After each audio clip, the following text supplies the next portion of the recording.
to do before the Honorable William Sullivan, Justice of the Superior Court, now sitting in Plymouth, within and for the Commonwealth.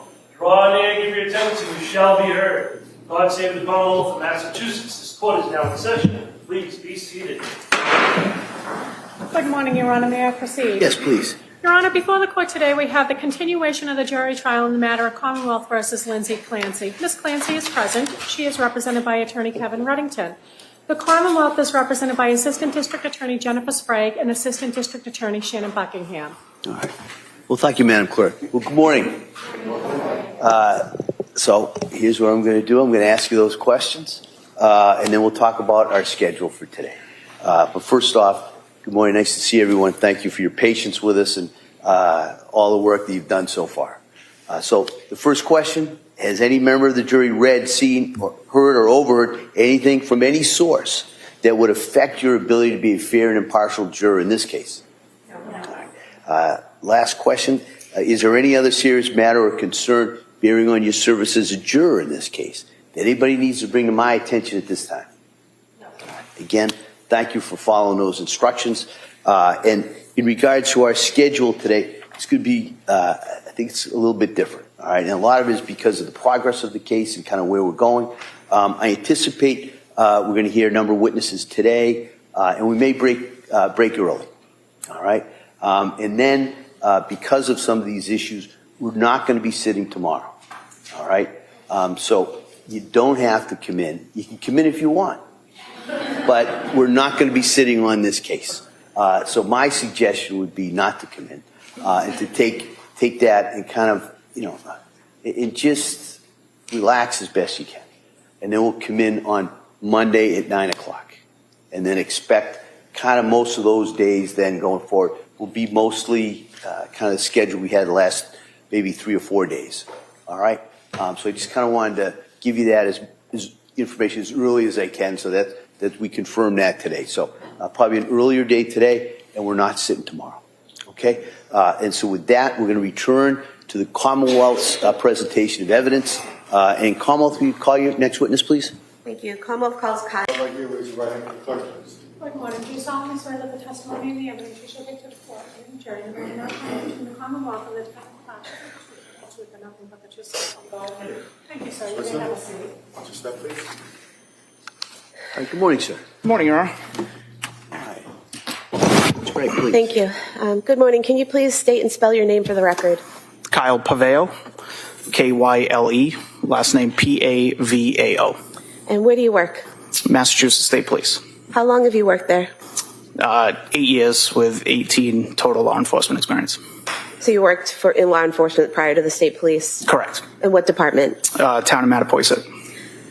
And are you in a specific role or unit at this time? I was. What do you do now? Now I'm a sergeant in field, assigned to the Bourne Barracks. And previously, where were you assigned? I was a trooper in the cybercrime unit. How long were you in the cybercrime unit? Roughly 3.5 years or so. And what is the cybercrime unit? It's the state's primary child exploitation unit. Assigned to that, or included in that, is also a forensic branch, which deals with multiple other crimes other than child exploitation. Would it be accurate to state that you are able to examine digital forensics like computers and phones that are related to other cases? Yes, correct. Do you have to have specialized training to be in that unit? Yes. What type of specialized training did you have? So I am a certified forensic computer examiner. I'm a certified forensic Mac examiner. I'm a Celebrate certified mobile examiner, and I'm a Magnet certified digital video examiner. What is Celebrate? Celebrate is it's a company that has proprietary software that parses through data. Most people know it for cell phones. There is a branch that does computers, but it's mostly known for cell phones, extracting data and also parsing that data out. What about Magnet? Magnet's the same thing. So Magnet is also another proprietary company. They have software, imaging software. They mainly focus on computers. They can do some cell phone stuff, but they primarily focus on computers. To be certified in Celebrate and Magnet, did you have to take classes and pass exams? Yeah, so my forensic computer classes certification is probably like a 6-month-long process. It's 2 weeks of schooling down in Florida. Is then a one-on-one peer review for 4 months, practicals of different file systems and computers. Once you get through that, it then is a practical exam. And then once you pass the practical, it turns into a written exam. Did you have an opportunity to examine the extraction of a Surface Pro that was seized from 47 Summer Street in Duxbury on or about September 16th, 2025? I did. And to be clear, the Surface Pro was seized from 47 Duxbury Street in 2023. It was in 2025 that you examined the extraction, correct? That is correct. I was provided those files. And what is an extraction? So these are actually, it's a computer image. Extractions usually typically referred to as cell phones. So this is a computer image. So this was an actual EO1 file, which is an in-case forensic file. So what it does is it copies out the bit-for-bit data on the particular drive that you targeted at. And then the in-case file sort of compresses the forensic image. It also adds some metadata to it. You can type in like case files. It keeps some integrity to it. So is it basically you take a computer or a cell phone and you make an exact copy of the data that's on that cell phone or computer? Yes. Computers, yes. Cell phones, no. But you were working on a computer or Surface Pro? Correct. And so the extraction for the Surface Pro would be a copy of the data that was on the Surface Pro. Yes, so the image in this case is a bit-for-bit copy of that drive. And when you do the extraction or when you view the extraction, are you changing any of the data? No, that's why we use these types of images so we don't touch the actual data on that computer. Did your initial review of the extraction show a visit to a website entitled Suicide Methods on August 23rd, 2022? It did. Were you recently asked to look at that visit to that site to get a better understanding of how that website was accessed? That is correct. And how did you approach that?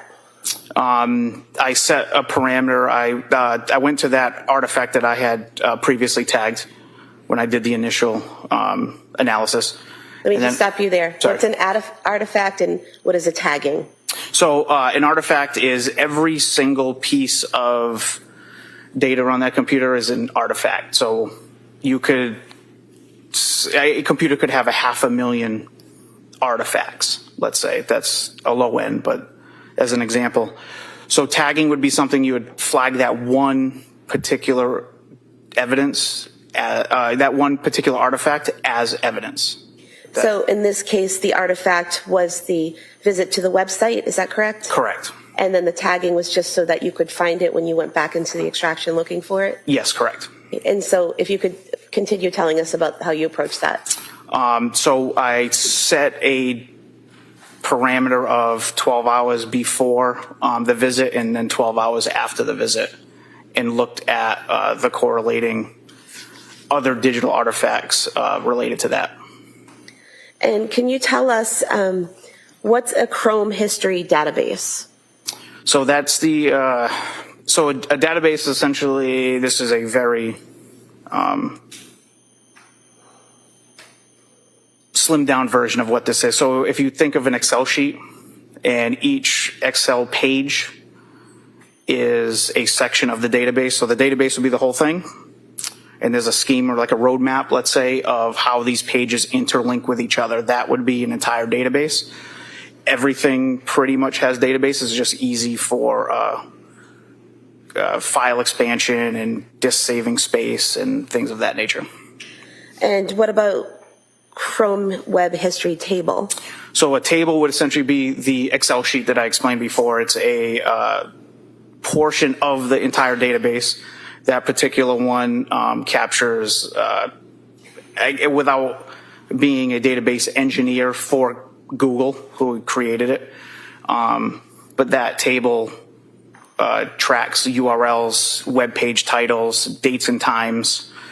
So is it basically a table that you get from the extraction that shows which websites that computer has visited? Correct. Each table has its own functions on different data it tracks, and then eventually it puts it all together. And what about a Chrome Web Visits table? So the visits table tracks things of were the web pages synced to the device, were they local to the device, are they typed, was it generated, was it gone there through a hyperlink? So basically, is it a table telling how each website was accessed, whether someone typed in a search for it or clicked a link? Correct. And you mentioned a couple different ways: typed, linked, generated. So typed would just be someone typing in the search bar something to search? Yeah, so typed could be a few different things. So typed would be somebody typed in an exact phrase or word. It also could flag the typed version, a typed flag if you copied and pasted something into the URL address bar. So if you're looking at a recipe for, say, cookies, and you copied cookies and pasted it into the search bar, would that be considered a typed event? Yes, correct. Or if you just typed cookies, that would be a typed event? Or cookies, or if you typed in, say you put CO for cookies, and then Chrome tried to auto-populate what they think you want to type, that would also create a typed event as well. And then you mentioned linked. What is a linked access? Link would be that you clicked on a hyperlink, which brought you to a different page. And what is a hyperlink? That would be it's a word phrasing, and then behind the word phrasing, there is a website coded behind that. Is that like when you go on a website and there are certain words that are underlined that you can click on and it will take you to another page? Yes, correct. Okay. What about generated? Generated is something that Google would suggest, Chrome would suggest. Now, what is the Wayback Machine? The Wayback Machine is a website that is I don't say monitored. It's created and maintained by the Internet Archive as a company. It's a 501(c) nonprofit. And what that does is it goes out on the internet. It takes snapshots of the internet web pages all over the entire internet and then archives that. So you can go back in later. It started like in the mid 90s or so, but you can go back to pick a date, pick a year, and you can see what that website looked like at that time, or approximate. It doesn't copy minute for minute, day for day, but you'll get something around the time that you were looking for of what a particular page looked like at that date and time you want to see. So with regard to this case and looking into how that site, Suicide Methods, was accessed, what did you learn? Or what did you see? When I went back? Yeah, so go ahead. So I saw, the first thing I saw was a Facebook visit at 9:40 that morning. 9:40 a.m. on August 23rd, 2022? Correct. And what was the Facebook? The link was lynn.say. I believe it was 968. So Lindsay with a dot in between the D and the S, 969? 969, correct. And after the visit to the Lindsay.969 Facebook page, what happened next? There was a search in Spotify music for the singer Tom Hall. What time was that at? It was shortly after. Is your memory exhausted? Yes. Do you have your report with I do. you? With permission? Yeah.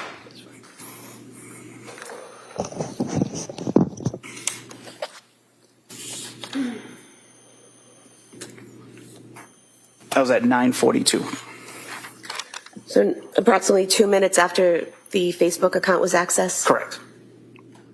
And that website, was that a Wikipedia page? No, that was Spotify. Oh, I'm sorry, Music. Spotify Music. And then what did you see next? There was a song off of that search in Spotify. Was that That's How I Got to Memphis song? Yes. And was that at 9:44 and 18 seconds a.m.? Yes. Then what happened next? There was a Google search for Tom Hall. And was that at 9:44 and 30 seconds a.m.? Yes. And what did you learn from that Google search?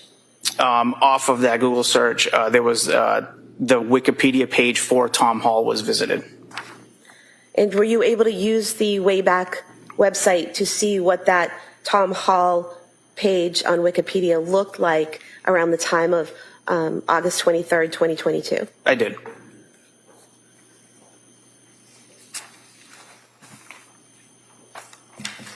Is this a copy of that Wikipedia page from the Wayback Machine? Yes. You can have this marked as the next exhibit. No objection. All right. I have no objection to any of the documents. This is Tom T. Hall. Tom Hall, yes. All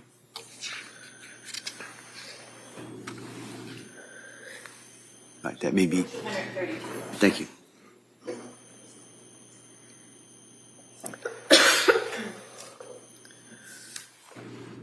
Could you see what happened next once the Wikipedia page for Tom Hall was visited? So I saw there was an anchor on the URL to the death section. What's that mean, an anchor to the death section? So an anchor would be put at the end of a URL, so a web address. So what an anchor does, it's a £sign followed by a section of that page. So if you think of it as, say you go on your banking website and it lists like a table of contents and it has login, mortgages, rates. If you click on, let's say, rates, it's going to jump all the way down to that page, just to that section. So it's a table of contents that's going to direct you directly to a certain section of the web page. And so on the Wikipedia, someone clicked on death and it brought them down to that portion? Correct. And in the death section, could you tell what happened once the person was in that area of the webpage? Yes. What happened there? So in the description that described, the Wikipedia page described of Tom Hall's death, there was some wording regarding a shooting related to his ultimate suicide. Go ahead. Showing you what's been marked now as 232.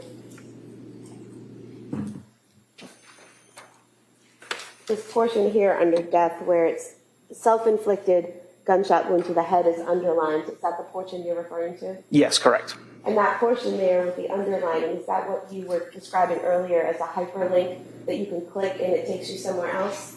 Yeah, so inside that phrasing, there's actually a URL behind that with an anchor as well. Now, something like that type of hyperlink, can you hover over that with the arrow that the mouse directs, hover over that and automatically be taken to that site? Or do you actually have to click on that link? No, you would have to click on that phrase with the link behind it. And so, based on your examination of the Surface Pro in that area, was the hyperlink clicked on? Yes. And where did the hyperlink bring the person? We now got to the original artifact I had located, which was the Wikipedia suicide method, but it directed it directly to the shooting section of that page.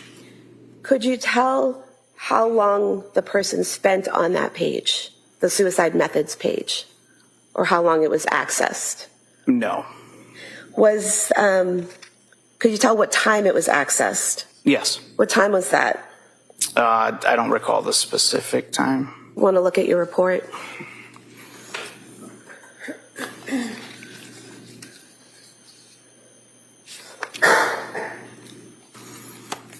At 9:45 a.m. So 9:45 a.m. The suicide methods page was accessed. Is that Correct. correct? And did you use the Wayback Machine to see what it would look like on August 23rd, 2023. I did. Is this a copy of what you produced? Yes. We could have this marked as the next exhibit. That may be admitted.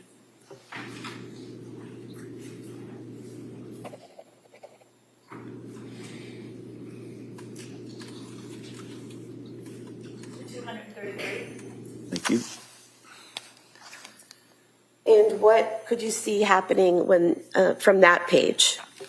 I observed after that another Wikipedia page that went to the Grafton Bridge. And was that from a hyperlink within the suicide methods page? Yes.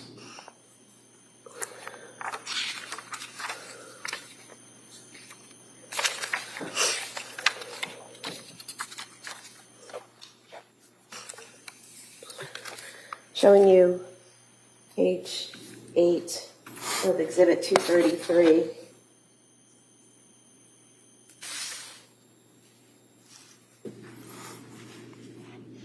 So within this jumping section is where there was the hyperlink to that bridge.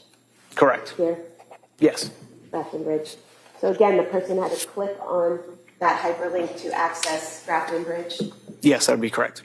Now, you said that the suicide methods page was accessed at 9:45 a.m. What time was the Grafton Bridge web page accessed? That was shortly after that. Do you want to look at your report? At 9:48. 9:48? Correct. And so approximately 3 minutes after first accessing the suicide methods page, the hyperlink for the Grafton Bridge is clicked. Correct. Was there any other activity besides going to the suicide methods page and then the Grafton Bridge page? Any other activity that you saw within those 3 minutes? I do not know. And so, did you do the Wayback Machine again for the Grafton Bridge? I did. This is a fair and accurate copy of that page. Yes.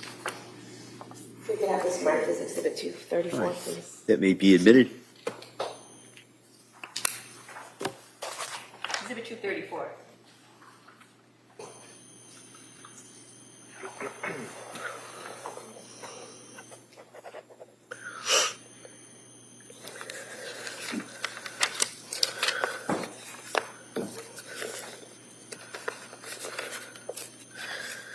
You're not able to tell who's actually at the computer doing all of this, correct? No. You can only see what data there is and what's been accessed, correct? Correct. Thank you. All right, Mr. Reddington. That's it? That's your testimony? That's why you're here today, to talk about a search that was involving Tim Hall? Sustained, if you could. So I apologize. Your testimony today is based on that search on August 23rd, right? Correct. Of 22, right?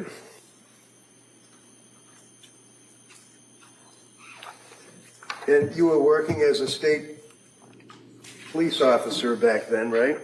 Yes, sir. And were you attached to the Plymouth County DA's office, or were you working somewhere else?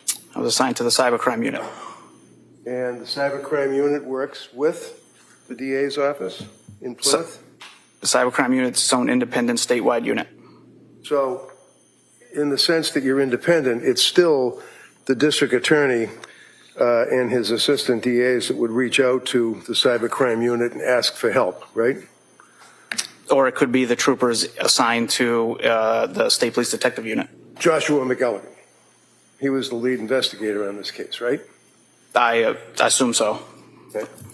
So you were tasked to analyze the computer, the Surface Pro computer, right? Yes, correct. And by all accounts, that was owned by Pat Clancy. Is that correct? That is correct. And it was located in his office, right? I don't know where it was located. Okay. It's fair to say that when you analyzed the computer back in October of 2025, it was an investigatory role that you were using to locate potential evidence, right? Correct. And what is it you were looking for? I was provided a search warrant with search terms, and that's as far as I knew of Okay. the case. And what were the search terms? I don't recall specifically, but they were spelled out in the search warrant. So when you have search terms, you take a person's computer, and then what do? You access it through a device? So I was provided the images. I never saw the physical computer. So when you got the images, you were able to load them up onto your computer, I imagine? Yes, we'll use a tool to help parse through that data. Correct. And then as a result of that, you were able to plug in words that you could search for, right? Yes. For example, like suicide? Suicide would be one. Drugs? I mean, I don't think that pertained in this case, but Yeah, you could believe me, it search. did. I don't recall the specific terms in the search warrant. Okay. So after you did your search for whatever it is that you were looking for, suicide and you're unable to tell us what else you look for, but in any event, you came across this entry on August 23rd, and you indicated that the time frame that you're dealing with on that computer, the Surface Pro computer, was 9:40 in the morning. Is that right? Can you rephrase that? Yeah. You can look at your report too. I mean, if you have documents in front of you, do you have? I do. All right, so you can take a look at it. You have a document that's captioned matching results. Is that right? I do not have that in front of me, but yes. And would that be the search that you conducted? Is that the magnet tool report? I don't know what it is, and I got cataract surgery, and I can hardly see. So it's just, what is that? This is the main page of the forensic tool. Okay. And looking at the main page of the forensic tool, does it indicate the date is August 23rd? That's in the inbox. This also doesn't. Are we talking about this highlight here? Yeah. What does that indicate? That's an inbox. That's not that. All right. So what time? Cooper, could you keep your voice up or make sure you speak to that microphone? So that highlight is a bail inbox. Okay. And that would be the HTTPS. And then underneath that, it makes reference to at some point that you were able to see that Lindsay or Lynn's Facebook account was accessed. And it wasn't even the account, it was actually the homepage, right? Correct. It navigated to the Facebook person's account. Okay. So that would tell us that that particular Facebook account was accessed, and then that conducted the search that you just testified to at the next thing.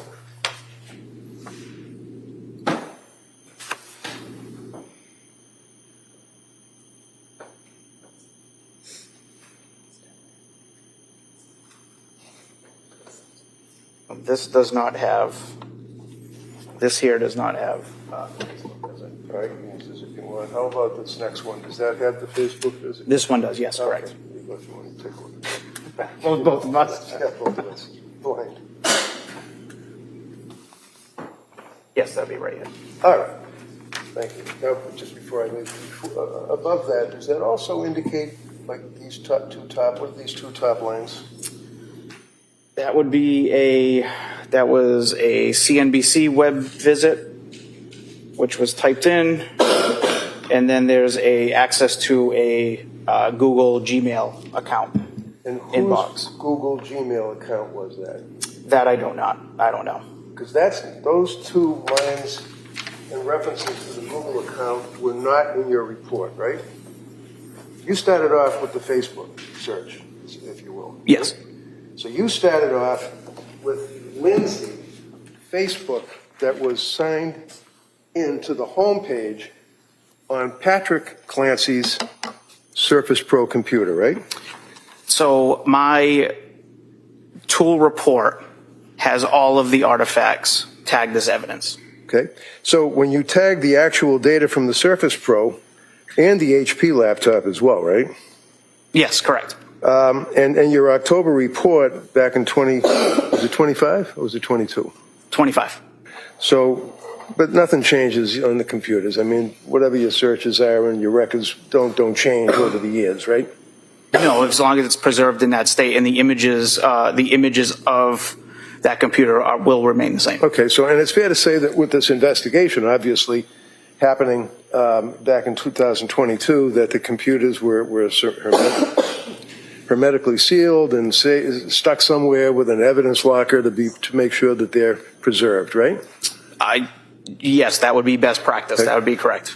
So then in October of 25, the district attorney's office asked you to conduct a search of the computer, apparently. Is that right? The trooper in the Plymouth State Police Detective Unit reached out. And that would be McElligan, right? No, it was not. Okay, do you know who it was? Trooper Justin Paul. Justin Paul. Correct. Okay. And as a result of that, you then prepared your report. And one of the things that you did is you noted that on August 23rd of 2022, at 9:40 and 08 seconds, that there was an access to the Lindsay Facebook account, right? Oh, there was a visit to that page, correct. Right. And then that page continued on to look for Tom Hall and Walking to Memphis or whatever and the songs, right? Yes. On Spotify? Yeah, the song. Yes, after that was a Spotify. And then the time frame of that would be that you went and went to a hyperlink that took them to methods of suicide. Is that correct? That is correct. Now, were there any searches on that computer for example, ways to kill? No, there was not. To your knowledge, and I understand that you might be stuck with what you investigated, but are you aware that there were any searches from Lindsay Clancy or Patrick Clancy on ways to kill? You ever heard that? In my initial report back in October, that contains all of the evidence artifacts that I had tagged as evidence and provided, I did not come across that, no. Right.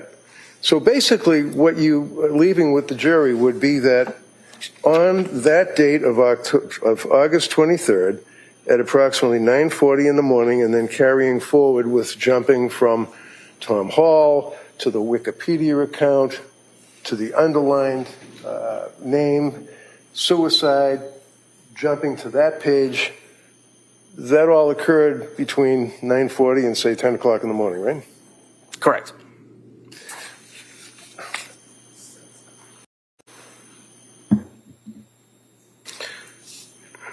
Did you know, sir, that on August 23rd, prior to your report indicating the Facebook account, that Mr. Clancy signed in, and it was Mr. Clancy's email that accessed the Facebook account for Lindsay Clancy? I did not. And that was not included in your report, was it? No, it was not. And you know that the Clancys had 3 children, right? I did not. Well, you know that you were working on a case where Lindsay Clancy was the mother, and she was married to Patrick Clancy, right? Correct. And did you know, sir, that on August 23rd of 2022, that 2-year-old child was brought by Lindsay to South Shore Health for Dawson's ear recheck, that he had problems with congestion, but no complaints of ear pain, no fever.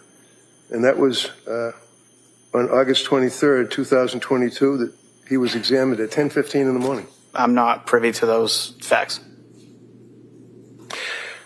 So you don't know that Patrick Clancy's email signed into Lindsay Clancy's Facebook account. You're not aware of that, right? It's whatever the default profile was signed into the Chrome browser. And then that accessed the Facebook account, which looked up Tom Hall, the singer, right? Yes, correct. That then led to the Wikipedia talking about suicide. That is right? correct. Led to the Spotify talking about Somewhere in Memphis, whatever the song was, right? Yes. And this was all occurring from 9:40 in the morning until, like I said, 10 o'clock thereabouts, right? Correct.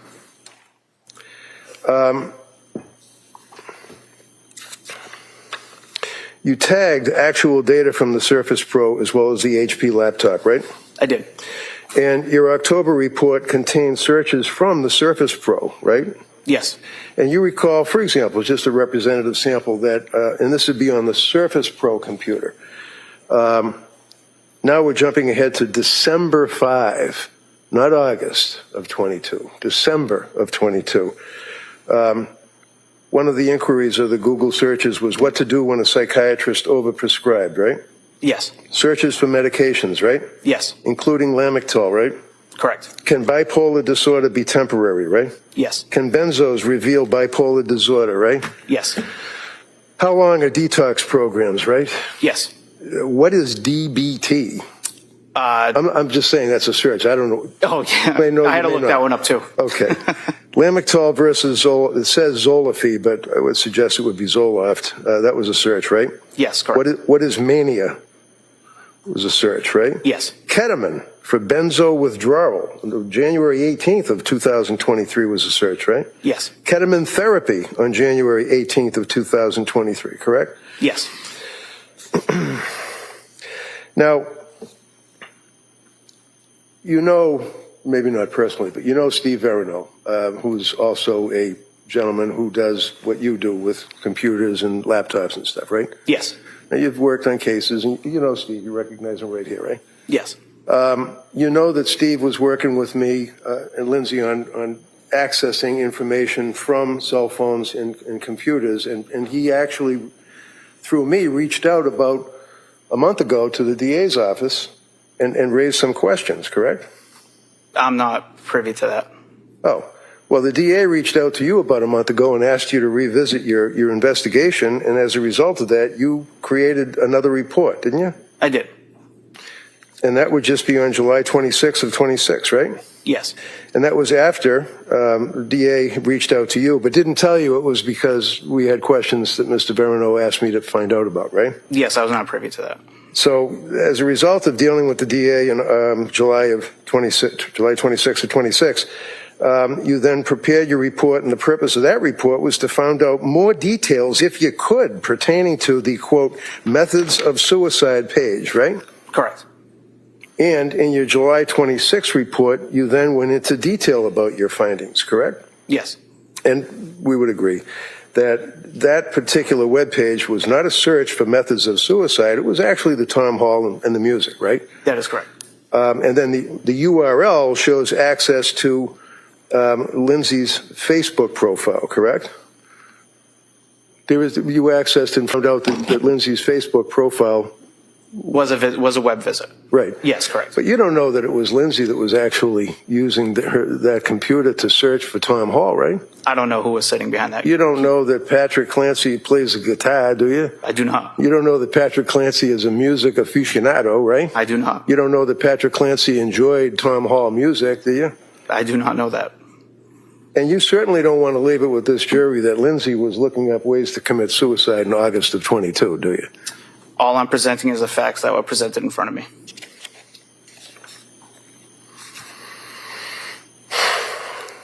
And a couple more questions, sir. When a user logs into their own Facebook account, it doesn't populate or bring you directly to the actual profile page. It brings you to the home page, right? That shows your followers and things like that? I think so. I don't have Facebook or social media, so maybe. I don't know.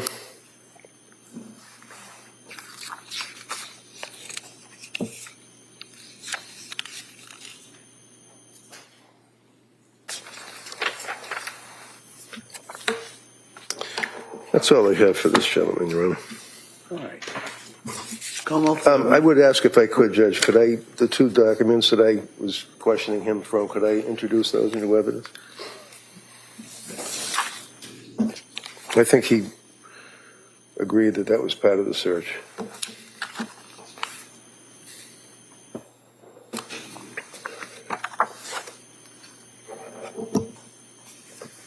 Can we just approach? Sure, yeah. I would offer, if I could, the medical records from the pediatrics associates that, They're already in evidence. well, I'd like to have it focused on that. You don't mind if we put that What particular. we mark that for identification, we can address whether or not, I want to double check, I haven't gone through all the records either. Oh, I understand. We'll mark that for identification. Thank you, sir. Thank you. It's 235 exhibit for identification. Sir, just for clarification, before when I was doing direct, if at any point I said August 23rd, 2023, what you did when you did the Wayback Machine was searches for around the time period of August 22nd, 2022, correct? Correct. And anything that you looked at that day regarding the search for suicide methods or any of the other places that were visited were August 23rd, 2022, correct? Correct, 2022. And the visit to the Grafton Bridge Wikipedia page was at 9:48 a.m., correct? Not 10 a.m.?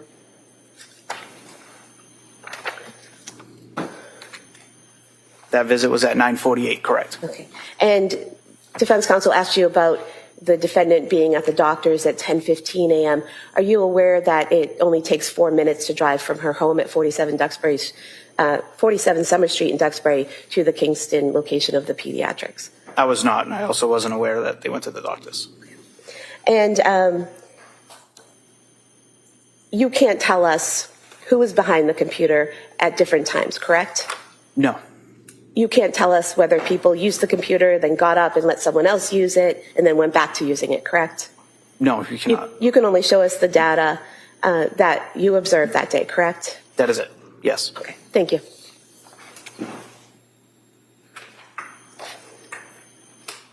So, thank you. What has been marked for P for identification, which would constitute the health information records from the South Shore Health, pertinent to the child.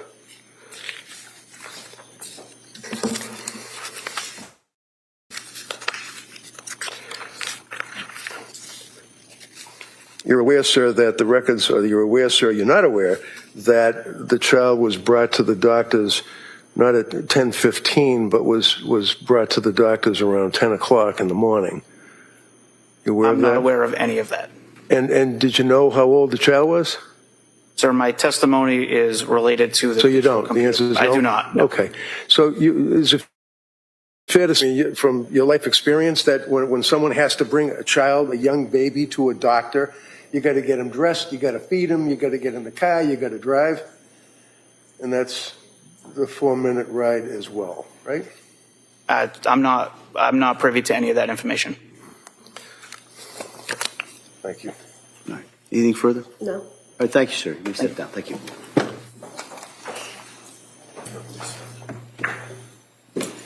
Commonwealth calls Timothy Chiappini.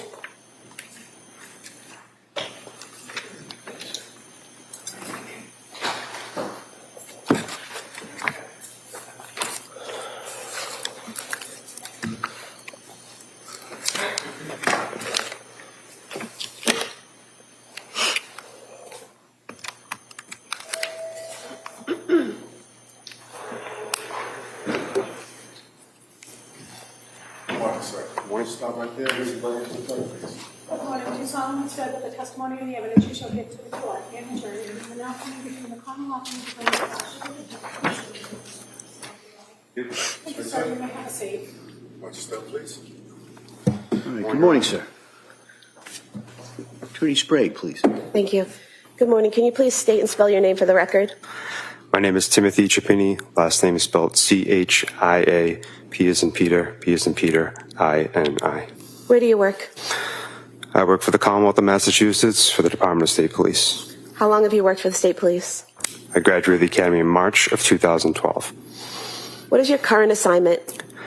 I am currently the unit commander for the Critical Incident Technical Investigations Team How long have you been doing that? since approximately April of this year. What was your assignment in January of 2023? I was assigned to the State Police Detective Unit for the Plymouth County District Attorney's Office. Do you have specialized training in cell phone forensics? I do. And could you describe that, please? I was initially certified as a Celebrate physical operator and a Celebrate certified operator, Celebrate certified physical analyst in March of 2017. And are you also trained in gray key and magnet? I have been trained in gray key examination since August of 2021, and I've been familiar with the forensic program known as Axiom in that course, but I'm not certified in Axiom. And regarding Celebrate, can you describe that software for us? Celebrate is a forensic access and acquisition tool for cell phone or mobile device forensic extractions. It also has an analysis component as well. And were you asked to do a forensic analysis on a cell phone belonging to Lindsay Clancy in 2023? Oh, I'm sorry. Yes, ma'am. Celebrate is an access and acquisition tool for mobile device forensics and cell phone extractions. It also has an analysis component for extractions. And were you asked to do a forensic analysis on a cell phone belonging to Lindsay Clancy in 2023? I was. Did you do that? I did. And how did you do that? I performed an advanced logical extraction on the iPhone device belonging to Lindsay Clancy. Can you tell us what that means in just lay terms that we could all understand? An advanced logical extraction of an iPhone is essentially an iTunes backup. It is the information or data from the phone that you as a user can see, including images, calls, text messages, browser artifacts, basically everything that the person would see that uses an iPhone. And is it just making a copy of everything that you could see on that phone? That's correct. And what is the analysis portion of, you mentioned you do Celebrate extraction and Celebrate analysis. What's the analysis portion? In January of 2023, the analysis software would be Celebrate Physical Analyzer. And with that, you can also export a report to be utilized in Celebrate Reader. So basically, are you just taking someone's phone, making a copy of the data that's on it, and then looking through the data? That's correct. Is it an exact copy? Yes. When the phone is forensically extracted by the Celebrate software, a hash value is created. A hash value is a unique digital fingerprint of the extraction. It's an alphanumeric string of characters, and every time the extraction is opened in the Celebrate software, that hash value is verified. If the data in the extraction is changed by just 1 bit, the hash value would be changed, and the extraction will no longer be valid. So basically, you look at those numbers, the number chain, to make sure they're the same, and then you know it's an exact copy? That's correct. And did you do that in this case? I did. And was it an exact copy? It was. And are you able on the extraction to change any of the data while you're analyzing it? No. That would invalidate the hash. I can use filters in the analysis to look at particular data that I want, but I can never change the contents of the extraction. And so when you say use different filters, can you put things in categories to organize it so that, for example, can you put all the photos together and all the text messages together? The Celebrate Physical Analyzer tool automatically parses the data into various categories, and it processes media, various forms of media, images, videos. It processes different direct communication, whether it be through a web application such as Instagram or the native messaging application on the device known as iMessage. So it parses the information automatically, and you're allowed to look at different categories. So does it create a report with all the data? I can create a report from the extraction, and it has all the data contained in the report, and I can filter it based on the parameters that I'm allowed to look at legally. And when you do that extraction of a phone, do you get everything that's on the phone? Depending on the type of extraction, I get all the data that's available to me by the forensic tool that I'm using at the time. So do forensic tools improve over time to allow examiners to get more and more data from phones? Yes. So basically, what you were able to get from Ms. Clancy's phone was what the tool you were using at the time was capable of getting at that time? I performed the most comprehensive extraction type that I was able to do at the time of the examination. And then there were improvements to that system following what you did that may have allowed other examiners to get more information. That's correct. Were you asked to generate some reports about certain sections of the defendant's phone? I was. We could pull up the...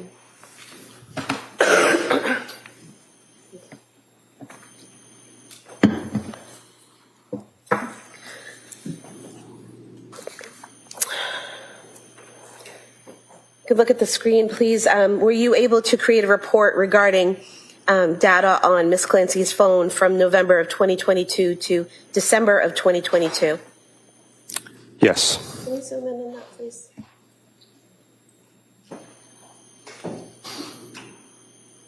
And could you just explain for us the different columns we're seeing here? The columns are automatically generated by the software when you create a supplemental report. This is a supplemental report created through the Celebrate Physical Analyzer software analysis tool. When you create the supplemental report, you can stipulate to certain parameters, certain content, certain time frames based on your investigation. In this case, there are multiple columns at the top reflecting the different types of data, the timestamp for that data, a description in the source file for the data. This is a timeline report, and therefore it reflects those exact columns, and that is predetermined by the software. So, for example, where it says type, what is that telling us? That's where Celebrate has parsed the data and categorized it based on the forensic extraction. So there at number 1, where it says activity sensitive data, what is that? That would be the data from the health database within the phone. If there was something in the direction box, what is direction? Direction could be related to a call incoming to the device or outgoing from the device. So if one was a phone call, it would say to or from? I believe the exact categorization would be incoming or outgoing. Incoming or outgoing, okay. And then the attachment box? Attachment box would be associated with a message, typically a MMS message or multimedia message. A text message that contains a photo would be listed as an attachment. It could also be associated with an email that has an attachment or some type of transaction on the phone that resulted in something being attributed as an attachment. And then what about the location box? If the data source has location information associated with it, then that box would have data filled out. This report is 768 pages, so there's a variety of sources of data within this report. And what about timestamp? Where it says timestamp, the date and time, is that Eastern Standard Time? It is. It's UTC -5 as the time of this search warrant, the time frame of this incident occurred in January of 2023. Therefore, the extraction reflects the exact time frame of the time zone of the device at the time of the extraction. And where it says party, what would be in that column? Again, this is a timeline report. Therefore, there's a variety of data sources contained within it. There is chats or messages that occur from the user of the device to other people, and those parties would be listed within the chat, otherwise known as a group message. So if it was a text message, the direction would say incoming or outgoing, and the party would say who the text was to or from? It would say who the participants are in the conversation. So if it's one person you're texting, it would have that person's name, but if you're in a group text, it would have all of the names? Correct. And then what about the description box? Description box is based on the database information. It has some information associated with the actual data that was parsed by Celebrate. It also provides the source file. The source file is the database that Celebrate parsed the data from. Everything that you see as far as activity sensor data or any other categorizations, that's done by the software. The software parses that data to make it more readable for the examiner, but everything is associated with an actual database within the device. And so, for example, where it says source health, that's coming from the health section of the phone. Specifically the health database, HealthDB.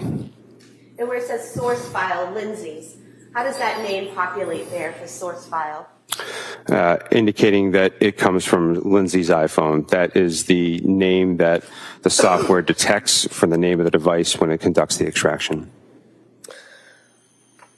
Where the box for party, if it's a phone call or a text message and it has a person's name in there, say I text you and your name is there, how does that populate? How does your name get into that box? Is it something that the phone gets from incoming information, or is it something that's in my phone?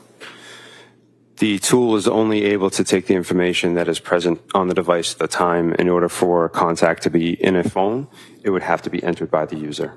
So would it be whatever I name your phone number is what will show up in the party? Correct. So if I have, say, my mother's phone number in there and I say mom for her contact information, it will show up as mom?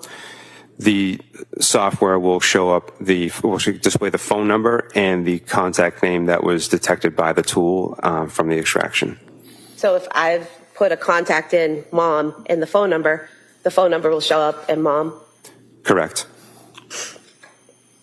Can you search within this PDF? Yes. And do you do that by clicking on the search bar there at the top?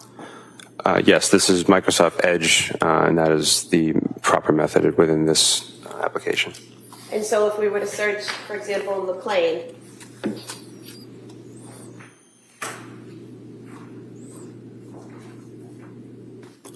I'm not sure of the spelling.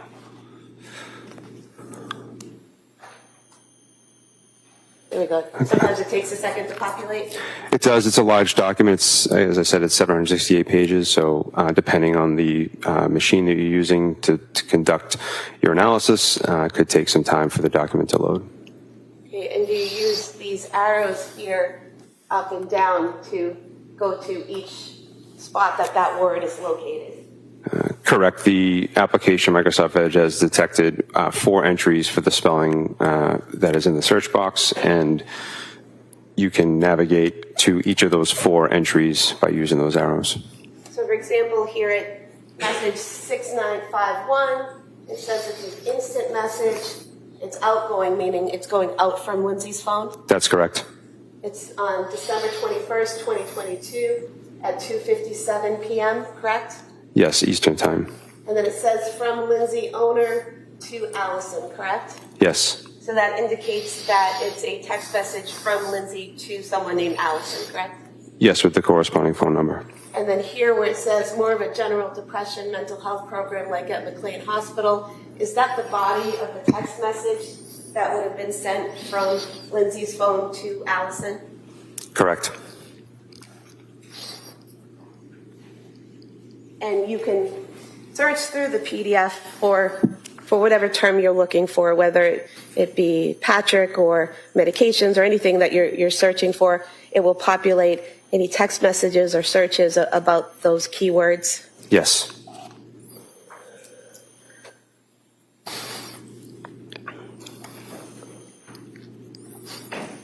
If we could have the next one, please. Did you also do a report regarding things that were downloaded onto Ms. Clancy's phone? Yes. You can look here. Is this that report? Yes, again, this is a supplemental report created within the physical analyzer analysis tool from Celebrate. And what is this report showing us? A singular item from the documents section of the project tree, or otherwise known as the analysis component of Celebrate Physical Analyzer, and it's one single document. And do you just, this blue hyperlink here at the top, 2022, 10, 12, 15, 28, is that what you click on to access the document? Yes, when you create a supplemental report within Physical Analyzer, when it creates the PDF, if it has an attachment associated with it, that attachment will be in a separate folder within the report. That way, when you click on the actual hyperlink, you're brought to the physical document itself. And for example, in this report, there was a request for medical leave form that was downloaded to the defendant's phone? Yes.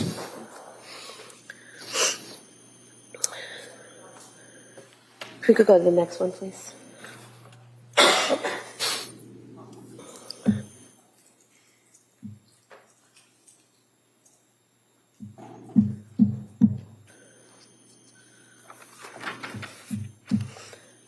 What are we seeing here in this report from December 26, 2022 to January 24th, 2023? Is this the same type of search for any information and data on the phone during that time period? Again, a timeline report is a chronological report of a sequence of events on the device, and it has the same categories as the previous exhibit. And in here, the first item within the date parameters happens to be a calendar entry.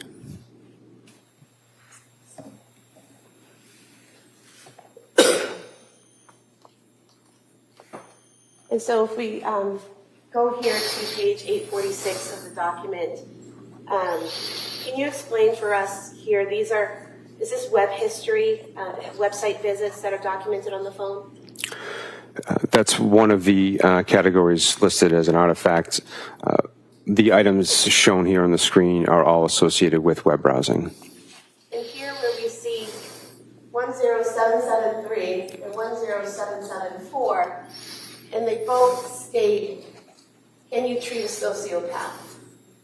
Those are two entries that have basically the same search term, correct? Yes. And that was on January 20th, 2023? Yes. And they both say 8:28:29 p.m.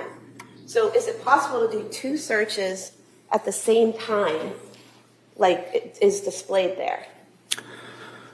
The Celebrate Physical Analyzer tool parses the information in ways that the information can be categorized in a multitude of ways. Simply because there is more than one entry does not mean that something was done more than once. It's simply just a category that Celebrate has identified. You could have an item that's in searched items because that's what the tool has identified as a searched item. Also within web history, as in the search item occurred within the web history. Does not necessarily mean that it was done more than once. It's the job of the examiner to be able to look at the timestamps and the associated databases to determine, is this more than one entry or the same action just categorized in multiple ways. And when reviewing Ms. Clancy's phone, did you see numerous occasions where it looked like something was searched multiple times, but it all had the same exact timestamp? That's correct. And so what you just testified to make sure I'm understanding it, would it be accurate to state that one search could be documented and located in many different areas of the phone? It could be parsed in multiple ways by the analysis tool. So basically categorized? Correct. So it's one search that's categorized as multiple different things? That's possible. And so here, where we have the search at the same exact time down to the second, that appears to be one search for can you treat a sociopath, not two, correct? Yes.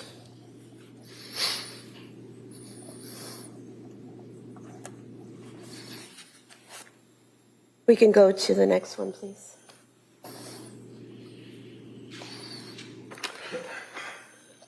Now, this area here, the separate report, is this the notes that were found on Ms. Clancy's phone? That's correct. And if we could zoom in on that, please. And it's basically detailed in journal form, correct? Yes. Starting October 24th, 2022, and moving down, correct? The summary portion that you just pointed to is automatically generated by the application when it reads the first few lines of text.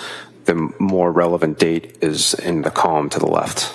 So over here, where it says created, October 25th, 2022, that's when the note is first created?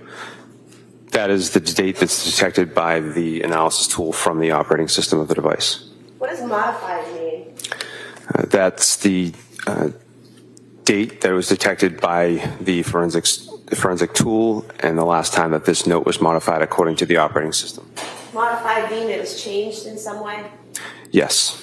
And so if I start a note in my phone on October 25th, and I go in there every day and change it, and the last time I change it is November 3rd, will it show every modification or just the last modification? The only date timestamp that will show is the last modification, unless the forensic tool is able to categorize each time the note was changed. I'm only able to detect the modified timestamp or last modified timestamp and just the entirety of the note. And excuse me, you don't know how many times this note was modified, correct? Based on this forensic tool and this artifact, no. Can you tell what within the note was changed? I cannot. So everything could have been the same and maybe a date changed, or there could have just been a date and everything was changed on November 3rd. You just don't know. There could just been a one character change on the last modified date, but with this forensic tool and this artifact. What's the date? November 3rd. Thank you.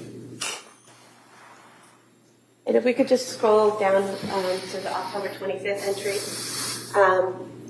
And I would just like you to read this portion of the note. I would read it. I'm sorry, but I'm having some difficulty. I'm sad and depressed because I am not able to parent my third child like my first. I want to treat any one of my babies like my first, but I know that's not a feasible possibility. I'm sad that I stopped breastfeeding. I feel not as connected with Cal now. I think I sort of resent my other children because they prevent me from treating Cal like my first baby. And I know that's not fair to them. I know that. I was feeling so depressed last evening when Cora and Dawson came home from school. I know it runs off on them, so we had a pretty rough evening. I want to feel love and connection with all my kids.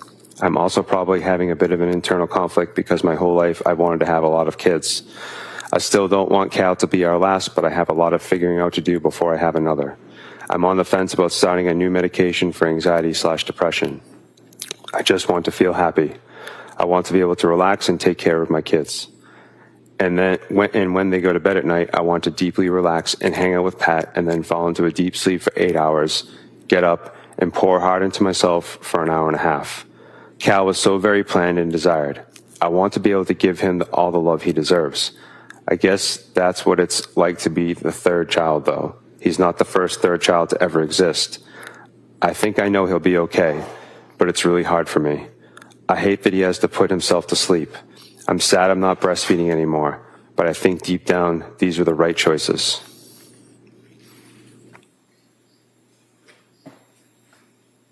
If you could continue. As for the sleep training, I needed a baby that slept through the night because I simply do not have the opportunity in my life to catch up on sleep. I just don't. If there was a time for me to nap every day, then that may not have been the case, but there really isn't. When Cal naps, I have to take care of Cora and Dawson. That's just how it is. It feels cruel to me that we did not do that to Cal, but the reality is we did what we had to do. I guess I also feel slightly traumatized by the sleep training, but that feeling was only really present when I was severely sleep deprived and paranoid. I know what we did was the right thing and okay. As for the breastfeeding, it kind of goes hand in hand with the sleep training. Once he started sleeping most of the night, it was then a daily struggle to keep up my milk supply. I was having to take a ton of supplements and constantly think about eating and drinking enough to keep the supply up, and then I was having to think about pumping extra to keep it up, and that was really hard to do with Cora and Dawson around. When I tried to leave Cal to go out with Cora and Dawson, I was stressed about the pumping, and not to mention the fact that Cal was at home and not taking a bottle, so it was a battle of if I should pump or not. I know I did the right thing because I need to be able to leave Cal with someone and get fed. As much as I don't want to leave him, I need to be able to. I need to be able to be present with my other kids. I still really, really want a fourth child, but I need a really good therapist before then. I'm on the fence about starting a new med or not. I want to feel happy, but it would be nice to feel authentically happy and not fake. But I need to feel happier than I did last evening because then I was pretty depressed and not enjoying any of my children. It was really sad. I needed the breastfeeding off of my plate. I'm struggling so hard because I wanted to parent each of my kids like my first, and since I can't, that's depressing to me. This is definitely the root cause of all our problems. Now I feel like I'm not parenting any of my kids the way I want to, and that makes me sad too. But I'm going to try my best today.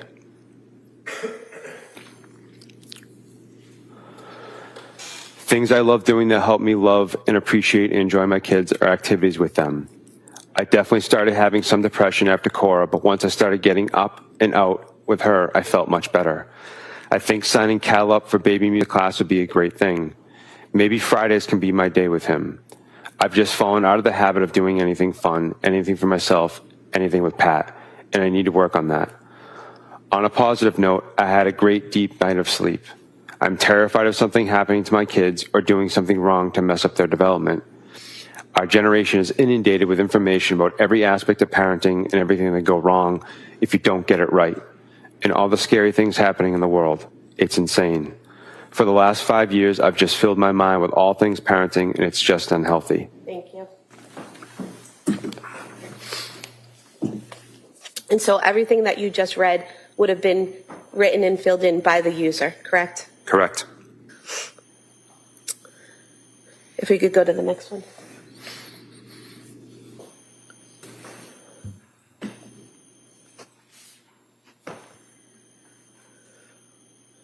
This is another note, is that correct?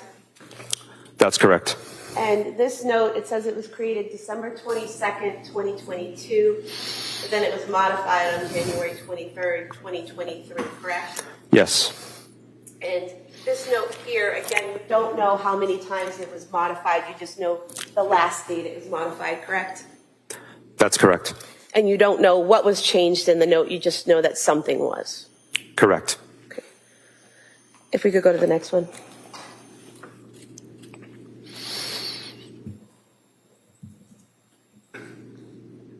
Now, in this report, we're seeing some photographs, is that correct? Yes. And why did you flag these photographs? The photographs had multiple modification dates relevant to the investigation. How so? The photographs have created, modified, and access date that are all the same. However, the metadata indicates a much earlier time. What is metadata? Metadata is data about data. An image is data.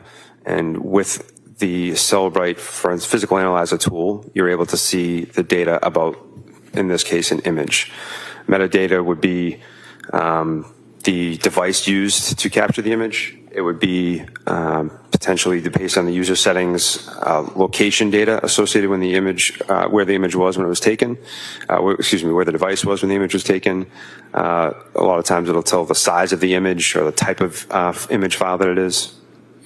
And so basically, when you look at the metadata of a photograph, you can tell what device was used to take it and the date that the photograph was taken on?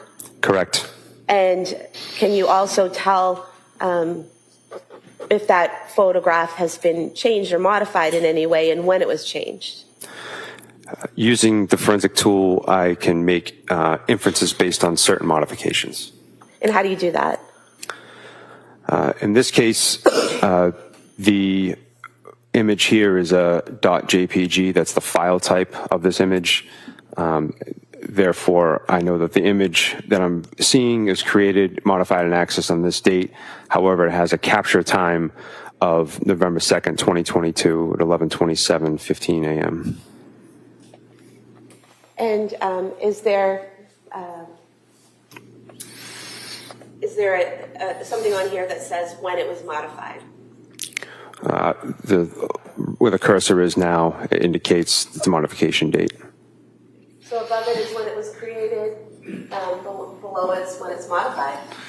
Or no, down here, capture time and the metadata is when it was initially created, correct? Correct. And you look at the source file, you can see the source file indicates that the image was modified under the component where it says adjustments. So just for the jurors looking at this report, here in the metadata, capture time is when the photo was taken. Above it, the 1/23/23, that's the date that the picture was changed in some way? Yes. And are you able to tell how the photograph was changed? I can do analysis based on an image and see that an image from its native format was modified. So basically, if I'm on my phone and looking at photos and I brighten something or I crop something, crop someone out of a photo, that would show it as being modified? It would show it as being modified. In this instance, it created a new file, which is why it has the created modified date being the same. And so would it be accurate to state that on this type of phone, when you modify a photo, you can change that photo and leave it there changed, or you can create a new image with that changed photo?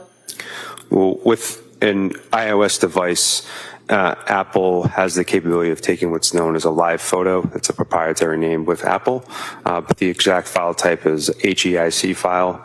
HEIC stands for High Efficiency Image Container. HEIC, or a live photo, is essentially that. It's a container or a burst of images that are taken over a very short period of time. It's a more effective way to store an image file within a device. It takes up less room. It also allows the user to have a multitude of pictures to choose from at a single point in time. If you modify an HEIC image to be a singular photo, you can save it to the file type known as a JPEG or JPG. So a live photo is one of those photos that's taken, and you see a little movement before it settles into the photo when you look at it? Yes, ma'am. And is that an automatic setting on iPhones, that it's set to live and you have to change it if you don't want that feature? That's correct. And so if you modify the photo and save that photo, that modified photo is not live? Correct. And is that what you saw here? There were a lot of photographs of the children that were accessed and modified in some way? Yes. And during what time frame were these photographs accessed and changed? During the evening hours of January 23rd, 2023.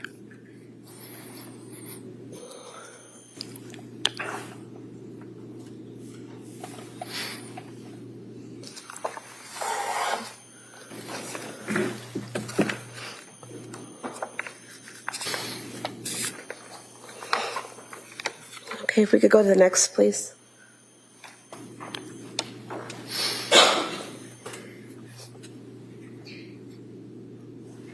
And what is this report displaying?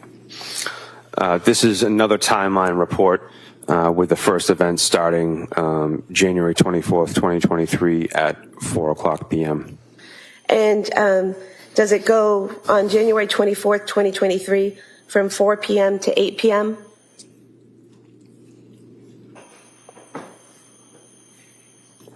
That's correct. It encompasses everything that would be before that time frame. It appears the last entry is 7:02:01 p.m. And this would contain all of the things that were done with the phone between 4 and 8 p.m. on January 24th, 2023. Is that correct?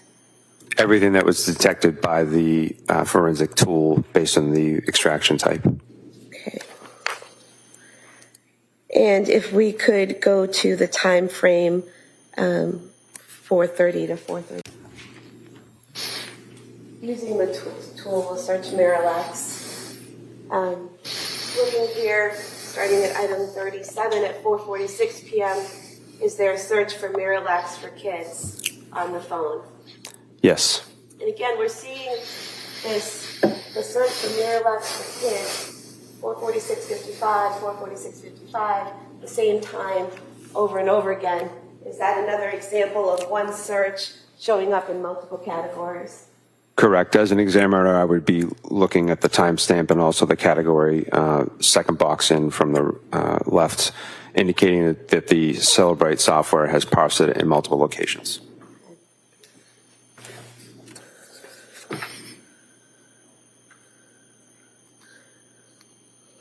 If you could search 3D.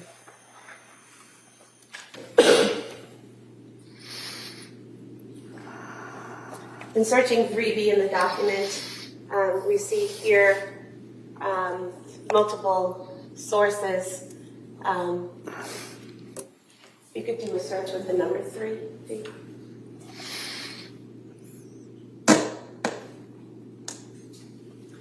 So we see here at 4:43 p.m. on January 24th, a search for the 3V menu, correct? Yes. If we could scroll down a little. And again, those are all at the same time, so they indicate one search for the menu? Yes, and the tools parsed it in multiple categories. And if we could go back.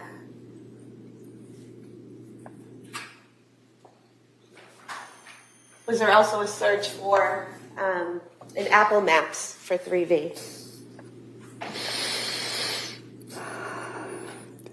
Yes. And what time was that? Sorry, there's a glare.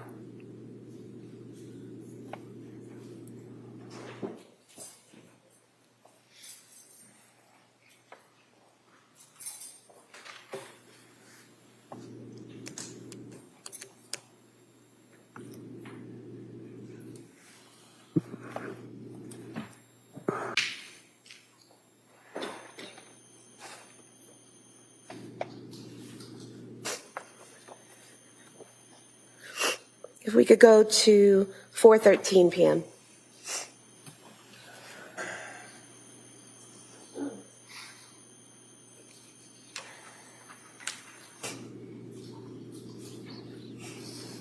And here in Apple Maps, do we see 3V restaurant at 4:13 p.m.? Yes. And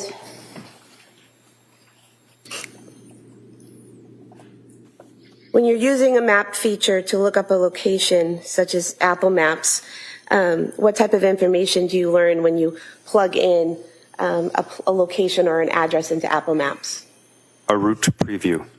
And does that route preview give you a length of time it would take to travel to that location? Depending on what you indicate as your originating location, yes. And so if you plug in 3V restaurant to Apple Maps and it maps out a route to get there, does it tell you from your location to 3V how long it would take to get there? Based on traffic conditions, yes. Because that changes constantly, correct?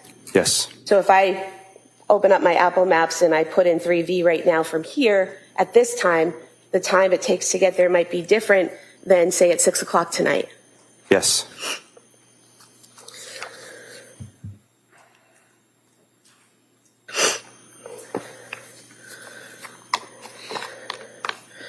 And so if we can go to 4:47 p.m.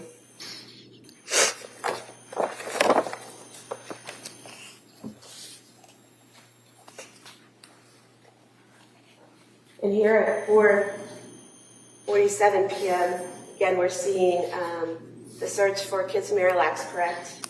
Yes. Is there also a visit to a CVS website here at 4:47:04? Yes, it's categorized in multiple categories within the tool, but it parsed an artifact at that time. If you could scroll down a little, please, to the phone call, the next phone call, right here. This outgoing phone call at 4:48:21 to 781-585-6581. Did you learn that that was a phone call to the CVS at 189 Summer Street in Kingston? Yes. And so that would be an outgoing phone call from the defendant's phone to CVS. Yes. Can we go to 4:53 p.m., please?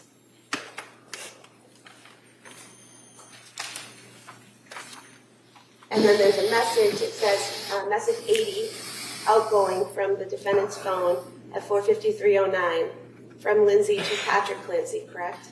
Yes. And it says, any chance you want to do takeout from 3V? I didn't cook anything. It's been a long day, correct? That's the content of the message. Is there a response in message 82 from Patrick to Lindsay? Yes, there is. And what is the answer? Yeah. And then is there a response from Lindsay to Patrick at message 84? Yes. And what is that? Okie dokie. And then message 86, again from Lindsay to Patrick, does she send him another message? She does. And what does that say? Check the menu when you can. And then if you could scroll down to the next message. Is that message 90 from Patrick to Lindsay asking if Callan just got up? It is. And then message number 92, is that from Patrick to Lindsay saying, also, what are you getting? Yes. And then 94 at 5:06 p.m., is that from Lindsay to Patrick, stating, but it was just a short nap in message 96. Yes. And then message 97 at 5:06 is 3D menu searched. Yes. And that source says Safari. Is that a Safari web search for the 3D menu? Safari is the default web browser on an iOS device, and iOS stands for iPhone operating system. So that's a basic search on your iPhone for the 3D menu. Utilizing the Safari web application, correct. And then number 98 is that another search for Pedialax. Correct. Excuse me.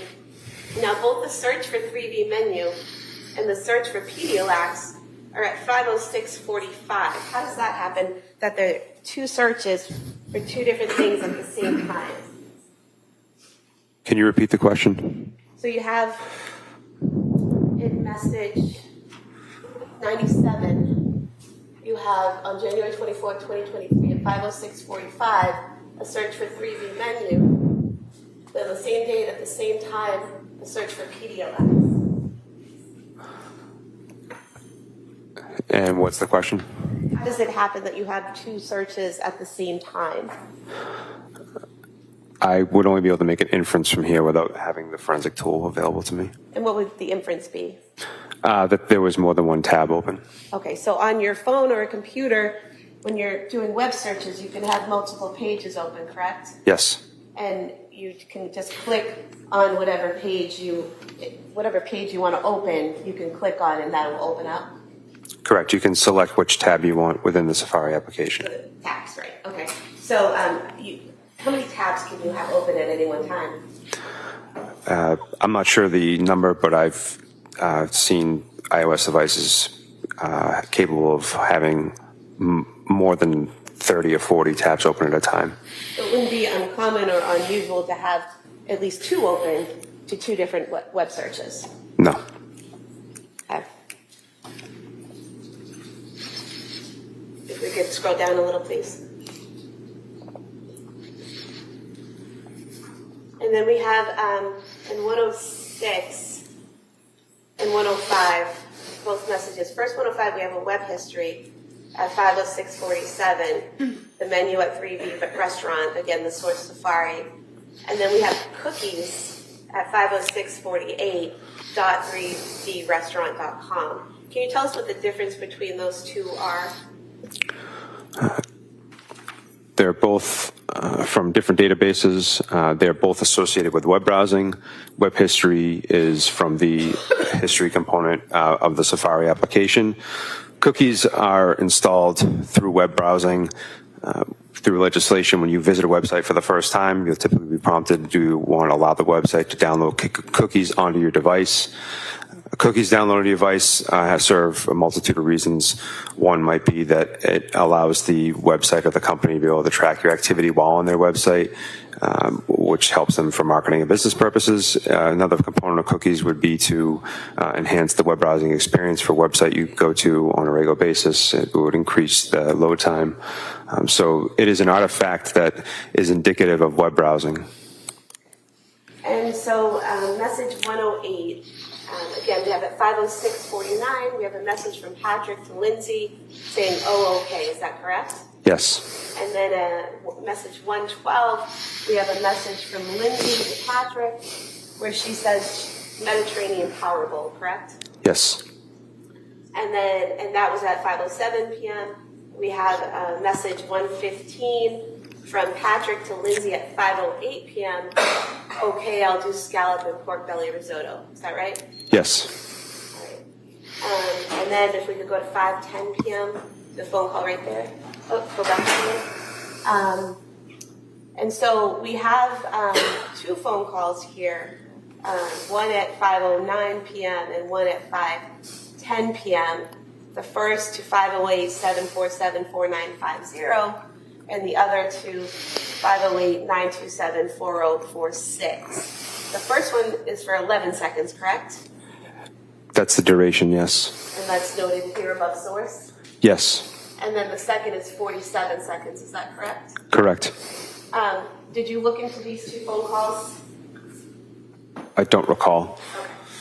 Do you recall the 508-927-4046 being the number for the 3V restaurant? Yes. And if we could scroll down a little bit. Are there further searches at 5:13 p.m., starting at number 128 for Pedialax? That's correct. And again, we're seeing that same thing with the same time, but multiple different categories that one search is located in, correct? Correct. Single artifact, multiple categories that the tool parsed it as. Can we go to 5:33 p.m., please? Oh, I'm sorry. Stop there. Thank you. 146, message 146, a message from Lindsay to Patrick at 5:15 p.m., which states Pedialex liquid stool softener, correct? Yes. All right. And then at 147, we have 5:33:51 p.m. Is that a phone call from Patrick's phone to Lindsay's phone? Yes. And that has zeros in it for duration. Does that indicate the call wasn't answered? It would be an inference.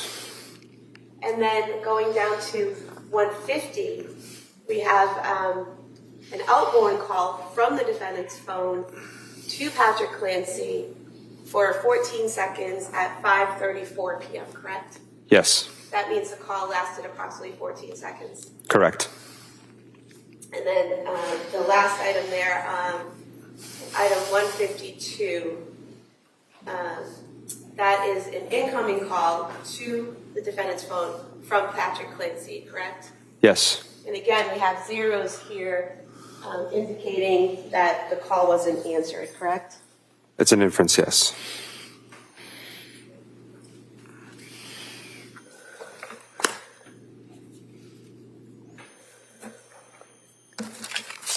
If I could have these reports that I just went over submitted on this disc as the next exhibit. That may be admitted. Exhibit 236.